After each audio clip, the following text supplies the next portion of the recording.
great things with the Rams. On the flip side, the Chargers are still the Chargers, man. What is going on? I know they ran into a behemoth and the scarce player in the league and Tyreek Hill, but they were in the game. It's not like they lost by 40 like the Giants did. They lost by 1 because there were clear missteps that were made in that game that allowed the Dolphins to get ahead in the end. As you pointed out, folks were confused about why you have Tyreek Hill out there, the fastest guy in the league, and you have him single covered the whole time, why they were allowing two on that offense to move around as they were, and why the Chargers offense had some missteps themselves. So the Chargers continue to be who the Chargers are. Can't quite close. It still is a hangover, it seems, from last year. And so the direct question is, are the Chargers doomed to fail again if they don't get off of Brandon Staley, this coach here who's been questioned for some time now? Yeah, I think it's a resounding yes. You've been pounding that drum for a while, and I wholeheartedly agree with you. It was shocking, I think, to everyone that he kept his job after they collapsed in that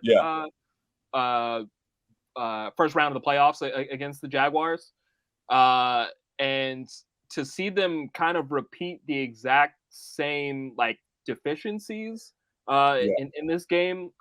We saw the improvement offensively with Kellen Moore calling plays, but the defense was the exact same kind of lackluster issues. Especially you could pinpoint J.C. Jackson, who's been a complete bust for them, with him being a major signing, and just continuously getting beat and getting benched.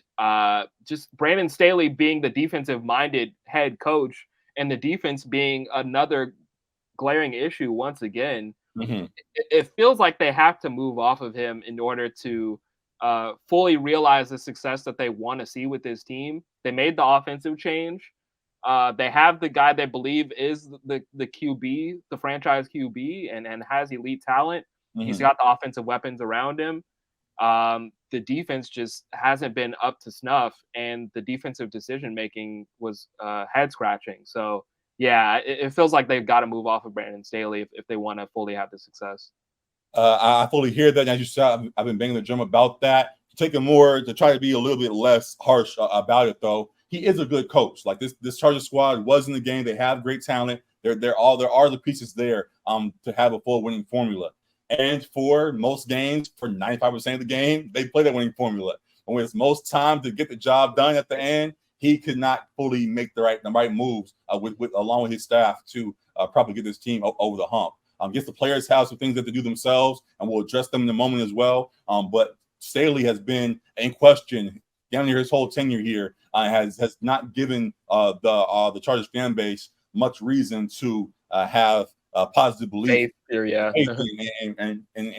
full turnaround and a deep run that we think this Chargers squad has the ability to make. So yeah, I think it's time to do so. I think it's also a thing with this game kind of going as it was, though it wasn't close and the game came down to the wire. It seems like history repeats itself over and over. What's the quote? Nothing changes and nothing changes. When things keep going on as they do, you have to make some kind of move to shift the trajectory of where this team is going. And Brandon Staley being the head of that, I think, yeah, he has to be the one to make that has to be that's upon the sword to make that happen. So yeah, we'll see if they ever pull the trigger on that. But for now, it is what it is, and interesting to see how the rest of the season plays out. So yeah, tough times for the Chargers right now, as it still seems to be the same for them. The last little part I'll throw into there as well, beyond Staley here and the coaching staff, going back to the players.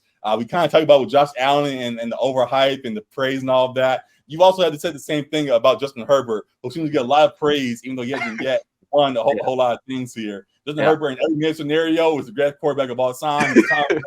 Joe Montana, Patrick Mahomes, all that in the bag of chips. But when the game actually needs to be played, he at most times, it's for now, has come up short in the end. Yes, that is partly due to his coaching, as we mentioned, but he's on the field too and has to take some credit for what continues to go on there. So any thought on Justin Herbert coming up short yet again? Yeah, I thought this is an evergreen tweet. Like, you could use this anytime the Chargers come up a little bit short. Someone's talking about, like, what if he had Jamar Chase and T. Higgins? He'd be who was in the Super Bowl, just like Joe Burrow. It's like, we can't keep talking about these what-if scenarios. Like, he's getting opportunities to show why he is viewed as a top 5 QB by some people. Like he had a chance once again with this final drive to potentially take them down the field and get a game-winning drive. The offensive line failed him a bit because the defense was in on him quick. But he had an opportunity to potentially show and prove people right why he is that guy. He's had an opportunity in the playoffs when they blew a 27-point lead. Yes, the defense definitely didn't help him by any means, but they didn't score an offensive touchdown at all in the second half. So it's like, at what point are people finally going to put some of the onus on him to kind of show us why he is that guy in these clutch moments? Because he hasn't performed in the clutch moments. He's had good statistical seasons, but the clutch moments, he hasn't been there.